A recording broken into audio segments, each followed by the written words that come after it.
It's Exotic Rose. Max, Christina is not here today, and we have a special guest with us, Obey Prince. Yes, sir. On, man? Doing good, doing good. So, I mean, one thing I really noticed about you, you're really active on social media. That always been your thing, like, social media, you do all the challenges and, like... Well, it really started in high school, honestly.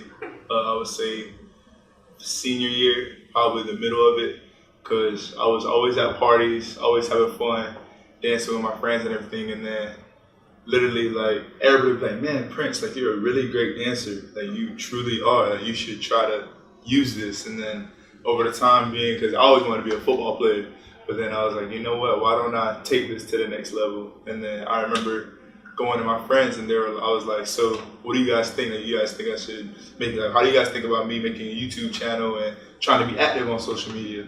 And then the first thing they're like, you crazy, who's gonna watch you? Like, you don't got nobody to, you got no fans, no nothing. And then I just took it upon myself to do it. And yeah, now it's doing great. So you have like your own YouTube page? Yes. You active on there? Yes. Okay. So was it like sticking? What was you doing in the club? Like, well, it was, it was Broward County. Yeah. Broward County. It was sticking, it was bopping, juking, it was all of it. But what really kept me relevant is morphing myself and being versatile to all different types of dances. That's why it's like I could not only I could stick, like I could hit the folks, or I could choreograph some things, and it's just that's what really kept me relevant in the social media world. Okay. What school you went to play for? Monarch High. Yeah, at Monarch High. Yeah, I have seen that. You knew Judy and what is his name? Calvin. Yeah, all them boys. All them boys. We all grew up together. They all play on the same team? Yes. Monarch? Yes. Oh, snap. I ain't gonna lie, a lot of people from Monarch made it. He's on the way to the NFL. Yes, Yeah, that is definitely true. Calvin Ridley. He's already there. Yeah, Calvin played for the Falcons. Yeah, and then Judy, I know his older brothers. That's how I know about him. He's at Alabama right now. Yeah, they all came from Monarch. It's just that sadly, you know, things happen with the coaching staff and with the program, and then everybody just dispersed, went to different schools, but they all came from Monarch. I was about to say, because Monarch wasn't that good in high school. Nah. What year were you playing? It was, I came in 2013, freshman year, and then after that from 2015 to 16, well 2014, 2015, and then 2015 to 2016 is when we were truly that team. Amazing. That's way up. Yeah. Yeah. Oh yeah, because you play football too. Coach Springs High. Oh really? Yeah. Well, we y'all beat us that last year, my senior year, but whatever. But you said you keep in contact with Calvin Ridley and all them. Yes, of course. They come back to Broward. Yeah, they definitely do. They be here, even more than people expect them to really be, but they are here. Oh, okay. Yeah, they truly love that. When was the last time they down here? Y'all hung out with us? Yes, well, the last time all of us was together was at Calvin's draft party. Oh, I seen that. Yes, that was when.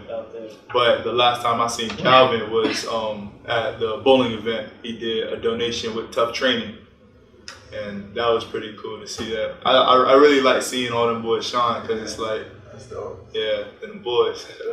They was on your team, so you got to see it up close. Yeah. And you do a lot of acting too, right? Mhm. I seen the Stop the Violence video. You was.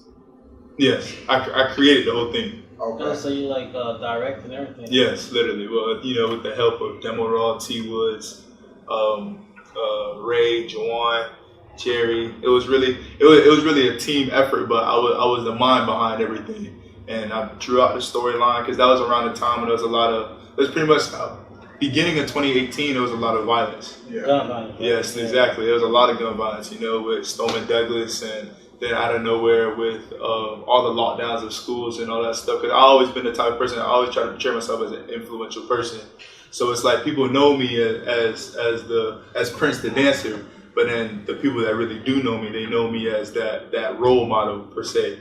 So I wanted to take it to the next level and create a video where people could look back and be like, this is truly what happens. And with the Stop the Violence video, I tried to relay the message that it's not really, you don't really know what everyone else is going through behind closed doors. Like I could look at you and you could, you know, you could be robbing somebody, and I'm looking at you from the outside looking in like, man, this is a bad kid. He always robbing people for no reason, blah, blah, blah. But really, you doing that because you got your brother and your little sister you got to take care of. Yeah. Exactly. I'm not gonna lie, there's a lot of like back into people's lives that people don't understand. Like, I met this one kid. He used to get in trouble and go to jail because he had no lights or food at his house. See? So, exactly. in order for him to get lights, food, shower, and food, he had to go to jail. And they provided that. His parents were providing that, and mom was always working. Yeah. And I don't even think she came by the house at all, to be honest. So that was his story. But everybody else that look at him like he's a delinquent. Yeah, delinquent. It's terrible. Yeah, I mean it's sad. It really is sad if you really. It's sad how all of us really look and treat each other just by the first thought of you not knowing somebody, a random stranger. And it's like it comes in with us being human and imperfection, and you know, just with us, our thought process. But if you really take the time to try to acknowledge the traits of someone, because you know everyone has their bad traits, but everyone also has their good qualities, and that's what you got. Nobody's perfect. Exactly. So that's what I try to focus on. What's your thoughts on gun violence? Like, do you feel like we need to get screening for guns, or you think that guns it's not the guns, it's the people using guns? You knew people from the Douglas. You knew people from Douglas. Yes, I mean, personally, I don't really know specifically someone that was dramatically affected by it with a death or like, you know, traumatized by it. But I do know a few people. Well, actually, I know a coach, Coach Fires, and he sadly, you know, he put himself in front of everybody just to protect the kids. And rest in peace to that man, because that's something honestly I question myself in that moment. Would I do that with that quick mindset of just jumping in front of a gun? But I do know a couple of people that go there, and I actually know a counselor, a guidance counselor there that was in that whole line of action of taking care of all the kids and stuff. But my thoughts on it really was, I honestly don't know. I mean, I can't say that it's the person behind the gun, and I can't say it's particularly the gun. It's just all in all, it's all violence in my eyes, because it's like you having a weapon that could end someone's life like this is scary, because someone could just be having a bad day. That person could have been an amazing person all day life, and someone just take them off the bad day, and he always had a gun on him. He has a license for it, and then with an accident, with a split of a second, you can end someone's life. And then even just a gun, period. Like, what was a gun created for? Honestly. War. Exactly. So it's like profit. And on top of that, you look at what happened yesterday at Jacksonville. Yes. This dude got mad. He was losing in batting, and he started shooting. That killed. And if you watch like the live stream, dude's actually playing Madden, and then you hear. Yes, you hear. And then the scariest part about that whole live stream is when you hear all the gunshots, then you hear the clip is empty. Yeah. And then after that, you hear a guy say, "What was I just shot with?" Yeah. And then you hear the clip loading again. Yeah, that was. And then he unloaded. He aired out the whole room twice. See that yet. So this man was losing in Madden, and he ended up shooting. Because they have like a tournament. Yeah. Like gaming is becoming big. So I know that people get paid for that. Exactly. So I think it was like I don't know if it was for profit, or I don't know if it was for ranking online or something. But I know it was a Madden tournament, and I guess someone lost. And then I guess the people in the tournament, you know, it's competitive. So they're all these talking trash, saying that person's trash and stuff and everything. But then that person left, and there was 2 new players playing a game now, and they're just talking to each other about the game. They're in the game, and then out of nowhere, during the live stream, that man came out. The same person that lost before came back and aired out the whole room. They don't check people. But it's not. You're not thinking about that though. Like. In a Madden tournament. Exactly. Like, I know you're not thinking that, but it's kind of like common. Like tournament. they need to start making more like better procedures. Exactly. Well, put it like this though. It's like here. There's no procedure for his. Well, if you have a group of people, man, you gotta have some type of like security or something. Where you that's true. That's true. But put it like that's like a party without a security guard. But that's not a party. You're gonna have to search everywhere. Yeah, you might as well. Exactly. That's a group of people. There's kids involved too. And that's the scary part. That's my point. That it's like our people don't react until something already happened. Like, for example, with the 9/11. Before 9/11, you breezing through the airport security. It ain't nothing to get luggage through. It ain't nothing to walk through a metal detector or nothing. After 9/11, it's strictly security enforced. It's like we gotta be hit hard or hit dramatically just to show that we are protected. And I always question that. Like, why is that? Yeah, somebody had to die for us to learn the lesson. Exactly. I don't know how you're gonna do that. Like, schools will have to have like metal detectors. Some schools already do. Yeah, every school if you want. Yeah. I mean, you might as well. And you know. I guess that's where you come from because it's not comfortable for the kids either by doing all that. Like, that's true. That's true. That's a lot of.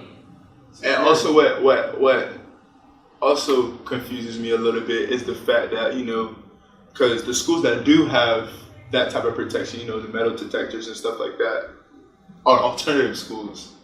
Where kids, I always found that funny, man. Where exactly, where the kids that are labeled as the delinquents or the kids that are always a problem, but the regular public schools is like there's nothing going on, and that's okay, that's understandable, but it's just like the fact that instead of the metal detectors or instead of the teachers having to get the training for the guns and all that other stuff just to protect the kids. Why not the security guards of the school that already have in that field of security? Why don't they get their guns? Why don't they get this stuff to protect the kids instead of teaching the teachers? Because at the end of the day, every teacher has their own. They're human. Yeah, no matter what. They're not built like military. Exactly. It's a whole different mindset as a teacher. Because some teachers, there's some teachers that truly care about a kid. They don't care if you're bad, good, straight A's, straight F's. They truly care about your future. But then there's also some teachers that's just trying to get paid. Yeah. And it's like, we all been through that. We all been through where we have that one teacher that just truly showed us that, man, they don't really care. So they'll just let it be.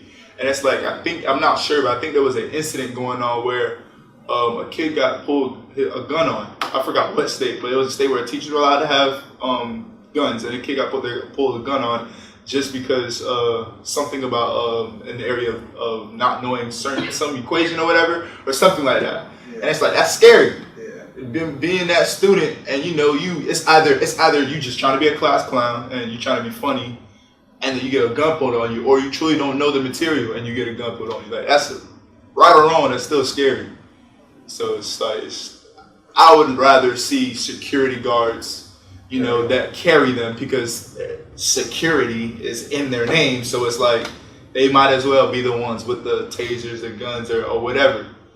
But all in all, guns, all of that, there's really no point for them, truly, because you're ending a life regardless. You gotta keep making those videos? Yes, I am. And honestly, I don't care if I get the people or not. It's just the fact that I know that I tried is what's gonna satisfy me. Alright, how did you get involved with Ball Greezy, Johnny, and what was he? Well, with Ball Greezy, it was through YouTube, with my YouTube page. And I had this great idea of just bringing everybody in Broward, the people that social media looks at a lot. So I brought everybody together, and we just literally was at Deerfield Beach. And we was clicking through songs, and we were just making videos, doing the regular, just making dance videos. And for some reason, Nice and Slow, the dance video that we made, it skyrocketed.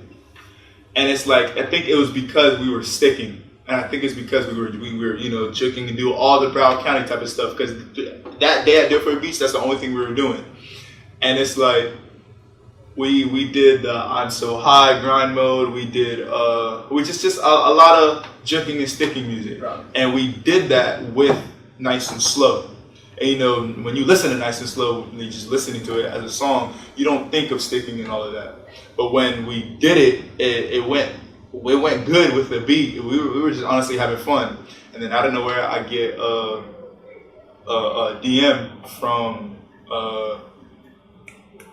I think Trey underscore Fortunate 1804 something. That's Ball Greazy's manager. Okay. Yeah, and he was just saying like we seen the video, we liked it, and I seen Ball Greazy repost it on his page, and I was telling everybody we were all happy. And he was like, we would like you to be in the music video. So after that, I was like, wow, like, are you serious? Like it was honestly shocking to me. Like at first, I was just like, this can't be happening, and then a couple people was like, that's not gonna happen. This come on now, like you serious? It's Ball Greazy. There's no way you're gonna be able to be in that music video. Like that's the hottest song in America right now. After I was just like, all right, we'll wait and see. Like I never been the type to count my blessings or to see my opportunities as if like they're not really true. Because at the end of the day, I didn't go through them yet. And then it took a while, but that's because in the industry, like they don't make music videos the next day and drop it the week after. So a couple months later, he called me because I gave him his number. He gave me my number. I mean, he gave me his number. Yeah. Called me, and then we talked about the location, the place, and after that, we just made it happen. Greazy or the manager? The manager. Okay. And then when I got there, and I seen the set, and I seen Lil Dread, I seen Ball Greazy, and I seen like me being on set professionally. It made me smile. It made me look back to the time where I was like, you guys think I should make a YouTube channel? And I was like, wow, like look where I am now. And that would really motivated me to go and do more. And then after that, with Johnny OZ, it was honestly through parties and just me reaching out to him beforehand, because I had got help to be in Trap Circus, which is a show, and I got help with Rojas, and Rojas used to go to Monarch, and that's how I know him. Rojas, who's Rojas? Rojas, he's a producer, pretty much, and he's big time in the industry. Oh, Rojas. Yeah, he went to Monarch. Yes. Okay, yeah. My boy Jeff and him used to make beats for Jeff. Yes, exactly. Yes, he's you the one. Jeff too, right? Jeff, Flashkin' Jeff. Yes, I do. Yeah. But Rojas was the one that made the Look At Me beat for xxxtentacion. He blew. Yes, dramatically. Yeah. And it's like, I always keep cool with, you never know when you need somebody. So I never really treat anybody wrong throughout life, period.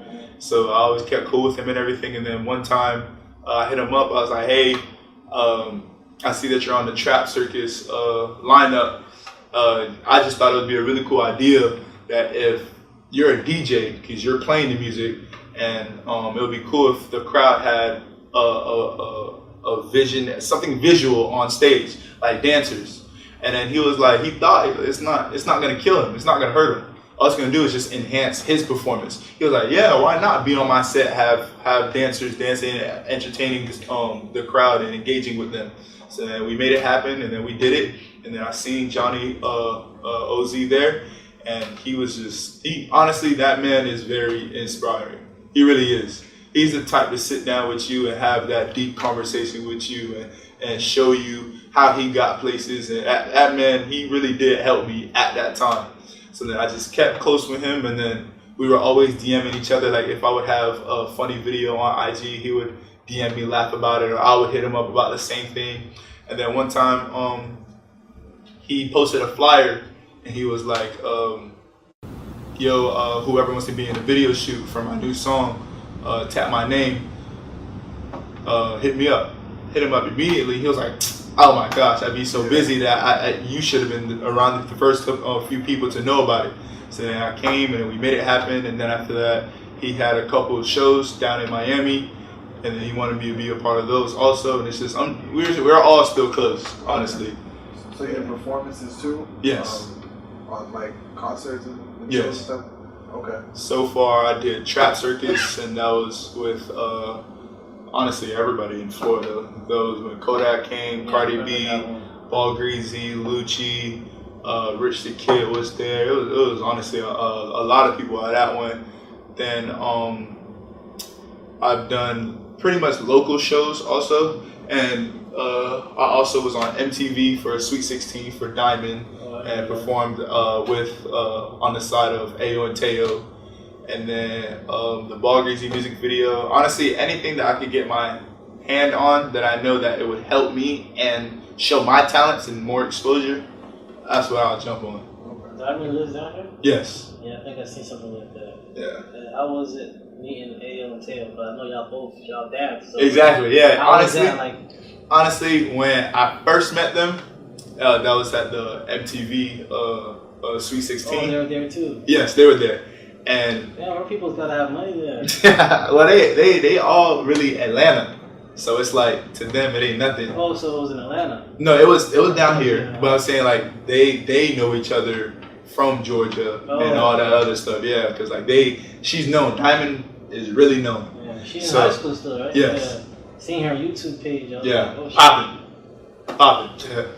But when I met Ayo and Teo, the first thing it was like, cause I've never been the type to really be a fan to celebrities per se. Like I always been the type to like, hey, what's up? Like, how you doing? And I know they appreciate stuff like that because they're so used to people like, oh my God, it's Ayo and Teo, or oh my God, yeah, exactly. And they be like, please do this and do that. And honestly, that's annoying because sometimes I get stuff like that from certain people, and I always gotta like calm myself down. Like, Prince, they just really like what you do, so just let it be. Yeah, exactly. So when I met Ayo and Teo, the first thing I did was just like, yo, I thank you guys for being you guys, because earlier in that year when I'm watching She Love Michi and Young Tusi and Ayo and Teo and all, and you guys, it's like that's what I want to do because I dance and I know that I'll be able to do it, and I have that type of character and personality to be in that industry and be in that persona. So they were just like, yeah, man, I appreciate it. Thank you for all that feedback. And I was like, what made you guys blow? Like, what really made you guys do it? Because they told me, like, yeah, you're a great dancer. You really are. Like, they seen everything. Oh, they seen you dance? Mm-hmm. Because that was when... You should have called them out. So like, hey, you, come here. But yeah, so then they were like, the littlest things that people don't look at is what really helps you. Like, for example,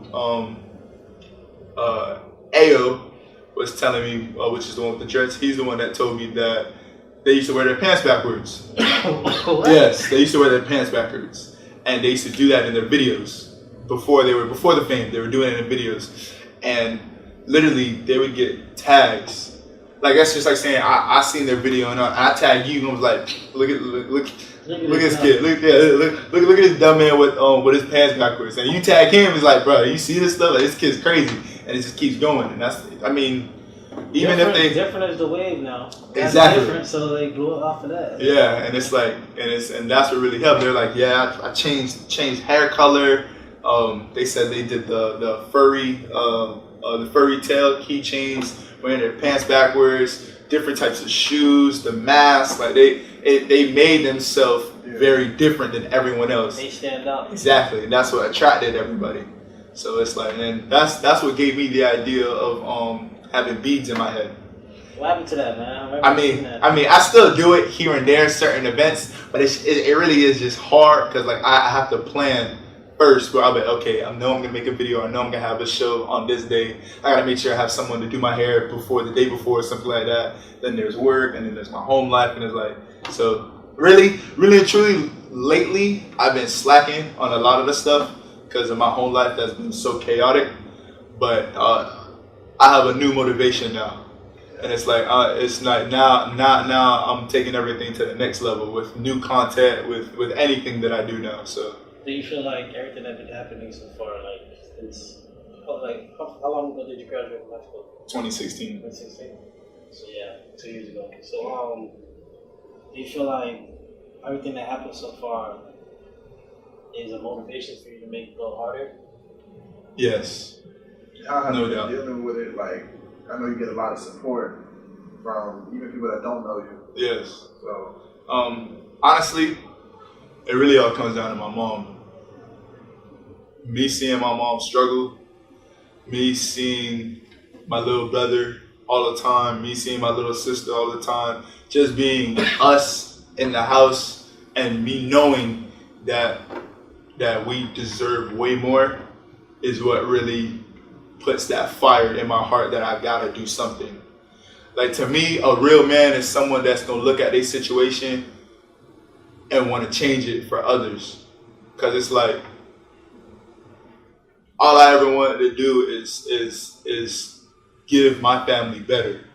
because we deserve better, in my opinion, because like we've been through so much ever since I was young, and I always used to hate that I was so young when so much things were going on, so I couldn't really help. Like there's times where, you know, the bills cut off all the time, and it's like I'm 12, 11, and I can't really do nothing.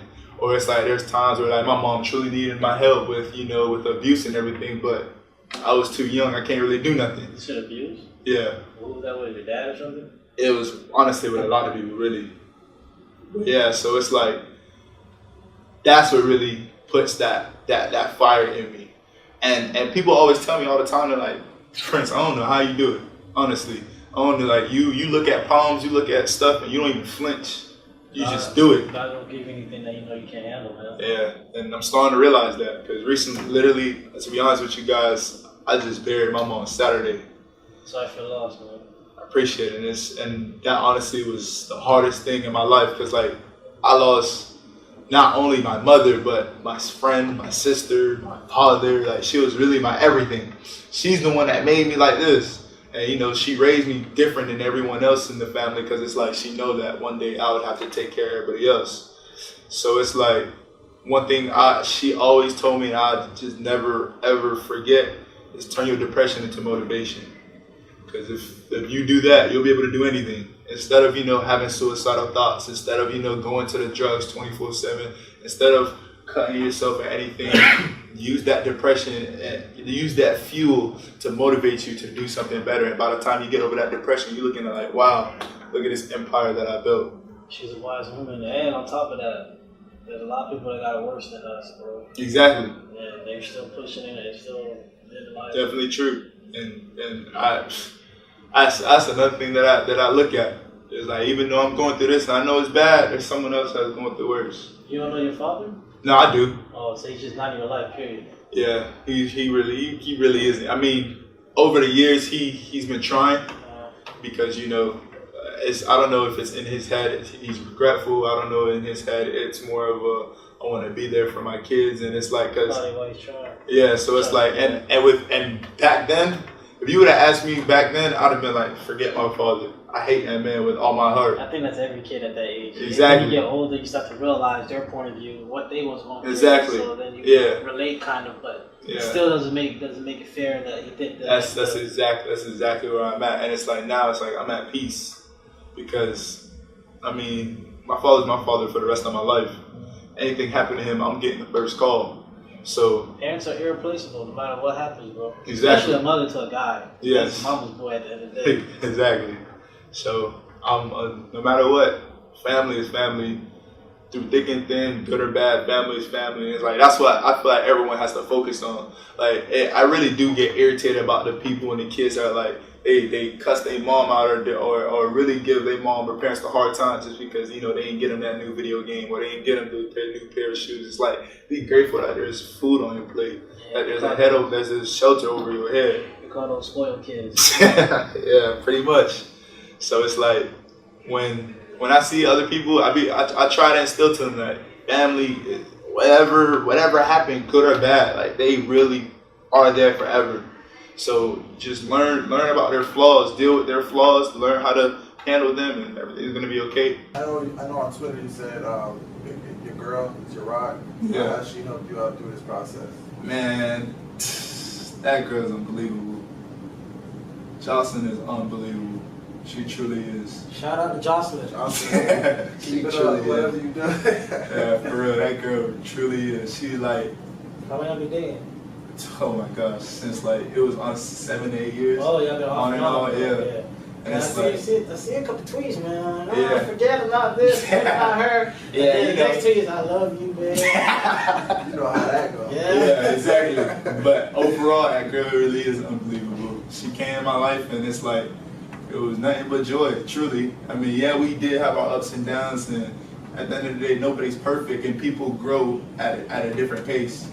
So it's like it's either you be patient with that person you want to be with, or you just settle for less. Yeah.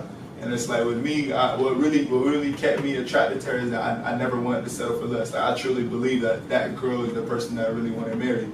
So it's like anyone else that came after and all the other stuff, I entertained, but it never went nowhere ever. So that girl truly is unbelievable. What's the pros and cons for having a girlfriend? Like, if you talk to somebody that's single, they don't really believe in having a girlfriend, they just believe in going around and stuff like that. Okay. Pros are you really build a relationship. And when I mean a relationship, not meaning it's a boyfriend and girlfriend, but like you truly really get to build with someone that you truly enjoy being around all the time. Like that's just like having that best friend or that best cousin or that best uncle, that best aunt, or like, because it's just all those qualities into one person. And another pro is it's just that you realize that you having someone, boyfriend or girlfriend, it helps you better yourself because you start thinking of the future. You start thinking that I want to make sure this person's okay. I want to make sure I have everything I can for that person. And that helps you gives you a new motive where it's like you want better for yourself. So you finish school, you get that job, you try hard to get that career, you work hard, you show responsibility. And it's like, in a sense, especially for guys, where trying to impress your girlfriend, it's honestly a good thing because it shows. I feel like that goes out the window after like the first 2 years. And that's you get too comfortable. That's when you start taking shits around her. And it's like that's what really helps you to continue, because like after there's the cupcake phase where everything is like I love you here, flowers here all the time. The whole world is just exactly. But over the years, that cupcake phase tends to dwindle. But when it's over the years, the best part is when you do something and it's just for nothing. It's way more valuable to the other person. Exactly, because literally. So man, it keeps you on your toes. So yes, focus and always on your shit. That's definitely true. And with cons, I mean, there's a lot of cons. It's perfect, really. No female's perfect. Yeah, you're gonna get that nagging. There's a lot of cons. You're gonna get that nagging. You're gonna deal with a lot of stuff. Emotions. They're emotion beings. Exactly. You're dealing with another human being. And they gotta deal with us too. That's true. That is exactly true. One thing I noticed is guys are more simple-minded. Girls' minds are more complex. Oh my gosh. You would say for a guy, alright, say a guy and a girl's driving in a car, and you would say, I want to go to McDonald's to eat. That's what a guy would say. Yeah. A girl would say, I want to go to Coral Springs Drive, make a left, go all the way down by University, get to that specific McDonald's that I know that this guy that always gives me my favorite food and puts this much, and that's fries is always hot and it's for this price. Like, that's serious. Exactly. You just want to eat. Dang, I just want to eat. Why they taking a direction and everything. But yeah. That's annoying as hell. I'm not gonna lie.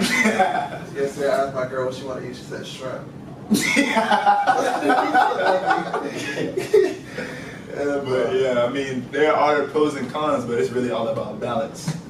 You know your boundaries. You know what that person expects of you. You know what that person hates. You know what that person likes.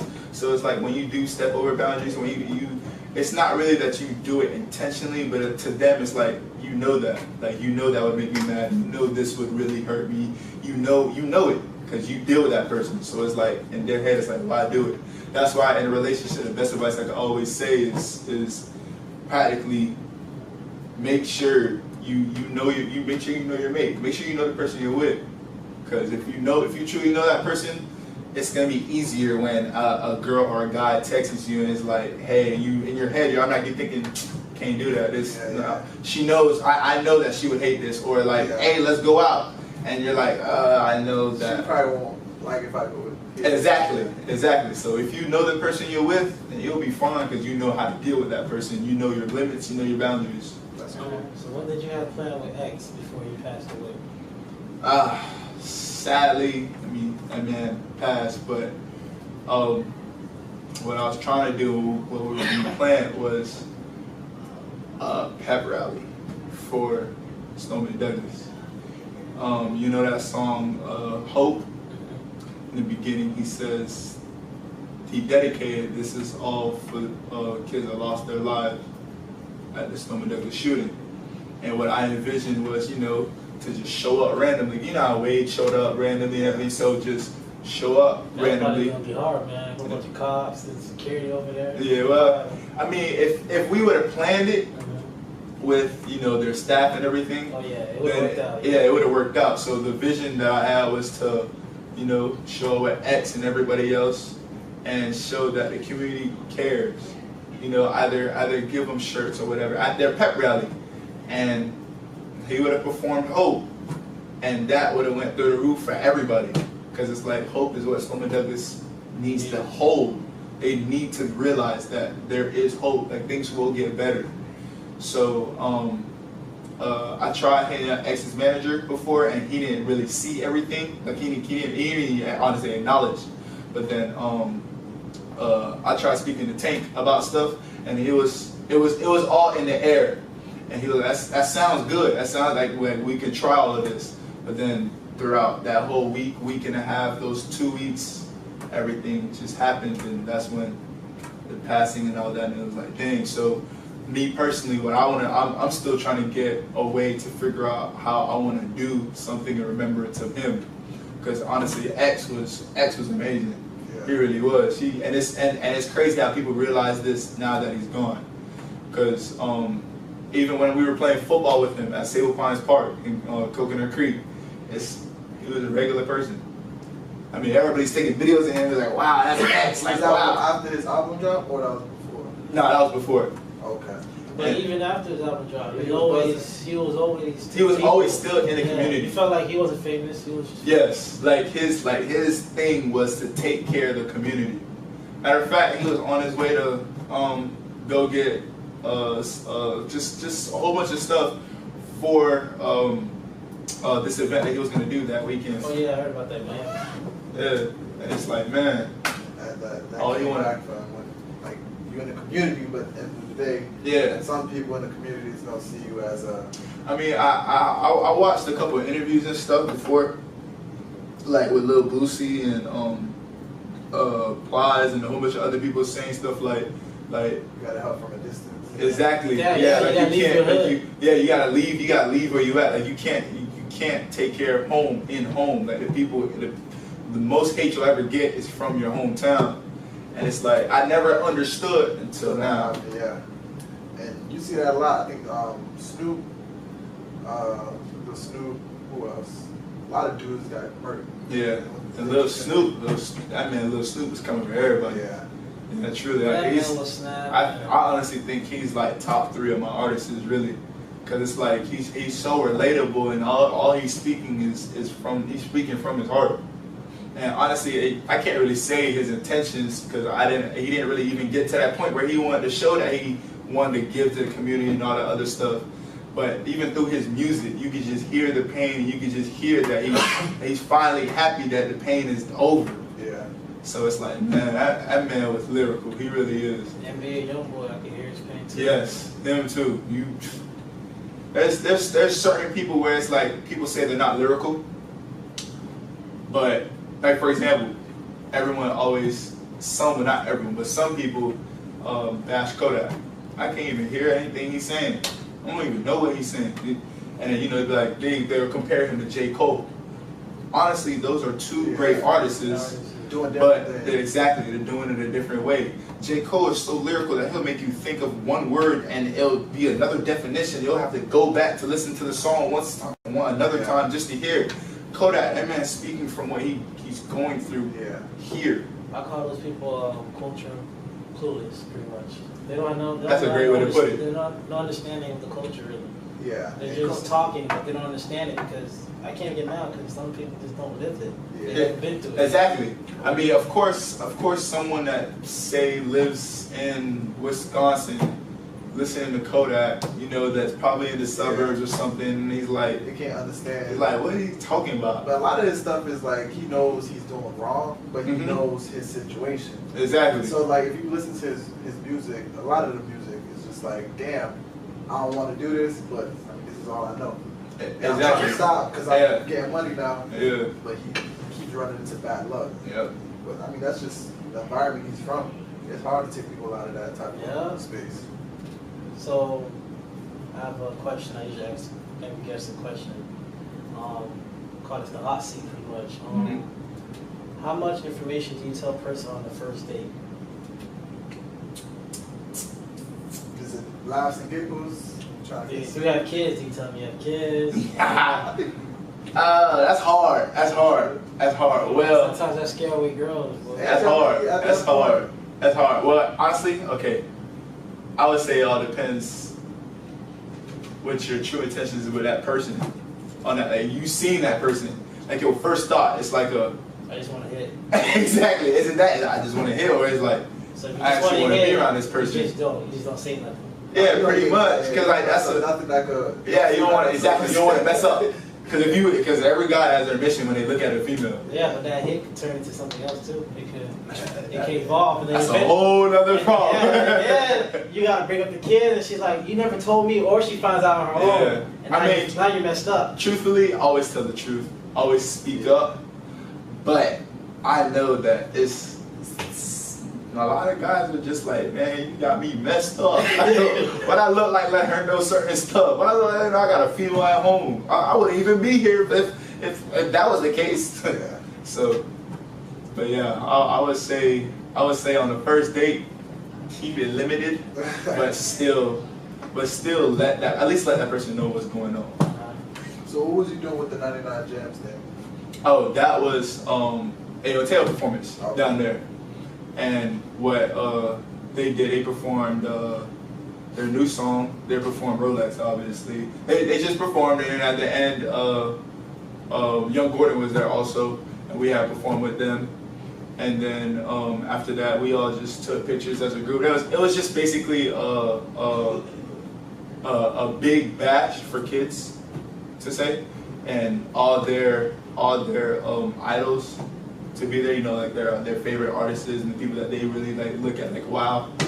So it was really for the kids. Okay. Yeah. Back to the community. Yeah, it had so much things over there. They had bounce houses. They had obstacle courses for like the kids to go around. It was a whole music arts festival per se, but it was tailored for the kids.